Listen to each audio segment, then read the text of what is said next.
Welcome to Community In-Depth. You're listening to KDWA Radio. I'm your host, Kelly Casey, and today in studio we have a bunch of sunshiny faces, and that's because they are going to be putting on a performance here very soon. Wonderful actors from ProAct. We're going to introduce Matt first, and Matt Briggs. How are you associated with this production? Hi, thanks for having us. I am the director of most of the shows of ProAct Playhouse with my co-director Amanda Tom, and my job at ProAct is a designated coordinator. So I manage a caseload of about 25 people, help plan their goals. We do vocational services. We try to get people employed in the community, set up with supported employment or job coaching, and then we also offer life skills classes to build independent living skills. One of your probably favorite things to do is putting on productions such as this that's going to be coming up at the Lakeville Area Arts Center on Thursday, June 7th, starting at 7:30, and you have some of your fellow actors with you. And let's introduce Eric Ferguson. Hi, Eric. Hi, I'm Eric Ferguson. I've been in ProAct Playhouse for now 5 years. Wow! So you have lots of acting under your belt. So, correct. Super. And you're going to be part of this play, as is Justin Beebe. Welcome, Justin. Hey, I'm Justin Beebe. I've been in ProAct Playhouse for 7 years. 7 years. That's a lot of acting. Do you ever have any problems remembering your lines? Only when I don't read the script. Only when you don't read the script. Okay. That would be a problem. So, Matt, as a director, what do you look for in choosing the people that perform in this play? And this is Shakespeare. Yes. So, A Midsummer Night's Dream. How do they prepare for this kind of role? Okay, well, it might help if I give you a little bit of background. So, Okay. We're a theater company full of actors with disabilities. We started this. This is one of our life skills classes at ProAct. We started this about 10 years ago.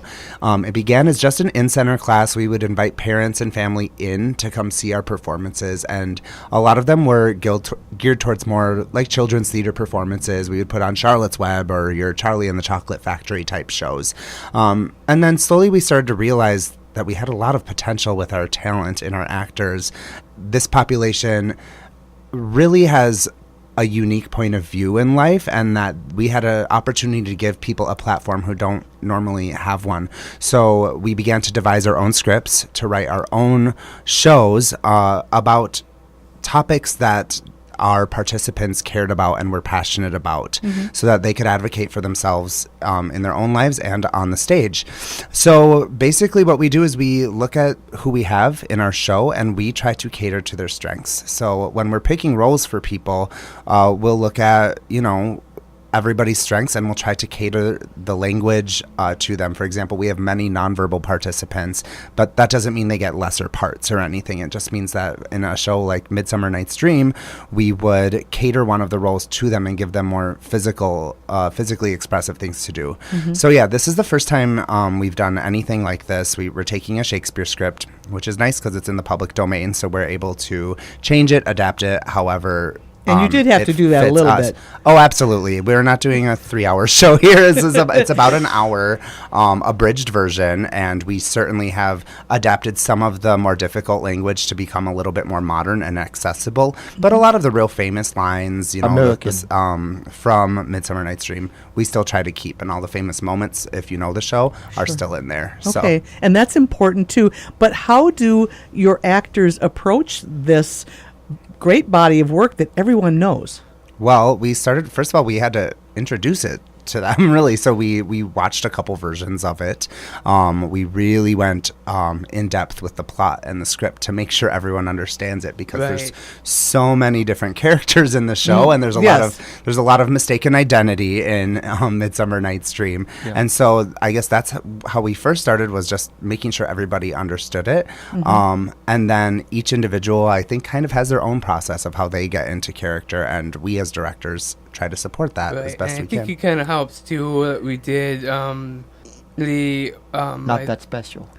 Well, we had Not That Special, but we had a Shakespeare play blended in that one too. So it kind of helps with having Romeo and Juliet, but in the last play as well. Right. So we did a play last August called Not That Special. And that Eric actually had the lead in that play. And he played a gentleman with a disability who got rejected from an acting school.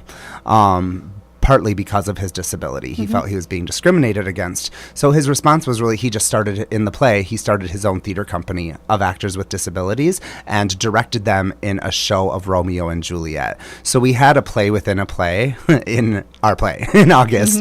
And the end of the show was this 15-minute version of Romeo and Juliet that we condensed down and put modern music in. And I think that really gave our actors like the taste for, Shakespeare has really cool stories that we can adapt and we can do. So I think that excited them, and coming into Midsummer Night's Dream, that's kind of where we jumped off from. Exactly. Okay, now Justin, I'm going to ask you, what is your favorite part about the part that you play? I play the donkey. And oh, well, you already have the vocalizations down. That's perfect. But what's the best part about playing a donkey? Do you get to kick and make lots of noise? No. Well, I can tell you something about Justin. So Justin is playing Bottom, who, yes, he's a character who famously gets a spell cast on him where he's turned into a donkey in the show. And, that's kind of a play on that person's personality. We call donkeys an ass. And in the show, Justin plays Bottom, who's an actor who is kind of to his fellow actors. He's the bossy one. He's really pushy. He's trying to be the center of attention and the star. And Justin is a wonderful actor to work with, but there's definitely elements of his personality that are, Justin loves to be center of attention. He loves to thrive. Am I wrong, I love Justin? to be number one. Yeah, he loves to be number one. So in that sense, it was kind of a perfect fit. And actually, when we were looking through the script of Midsummer Night's Dream, there are, I think, 17 main characters in that show. That's exactly how many we had in our cast. So it was kind of funny how everyone kind of matched up with a part that really fit their personality. Kind of serendipity. All right, Eric, which character are you? Well, if I was in the play currently, I was going to be Quince, but then my schedule and my working kind of made it so like I was not going to be in the play, so I couldn't be Quince. So I turned into being this director, and with Matt being gone to kind of help out Amanda, like at the time. So then it turned into being so then once our fairy guy went down, I was going to be a fairy, but now like I said before we got in here was that our lead character broke his foot. So now I'm going to be Theseus now. Yes. So an understudy that took over at the last minute. And now, are you got all your lines together, Eric? Yes. Okay, great. Good to know. Because you have just one performance. And once again, we are with the ProAct Players, and they will be at the Lakeville Area Arts Center on Thursday, June 7th, 7:30. Suggested cost per ticket is $15, and you can purchase them online or at the door. And, Matt, as you're looking to guide all these people through the production, is there any special circumstances that they surprise you? Oh, absolutely. I mean, that's a big question, but these actors surprise us every time we throw something at them. We always try to pick something new that challenges them while, again, also playing to their strengths. I don't know. I don't know why I'm continued to be surprised. I think I just need to check myself. But there's always this fear in the back of my mind of, Shakespeare's going to be too difficult for them. Or Shakespeare is going to be too boring. They're not going to like it. Or whatever it is. And there's none of that. They completely understand the play. They love it. They really jump in head first and give it their all. So I don't know why I'm so surprised by that. But it's just every time we give them something we think is going to be too challenging, and it never is. They blow it out of the water every time. That's wonderful. All right, tell us a little bit about your costumes. Justin, what do you have to wear to be Bottoms?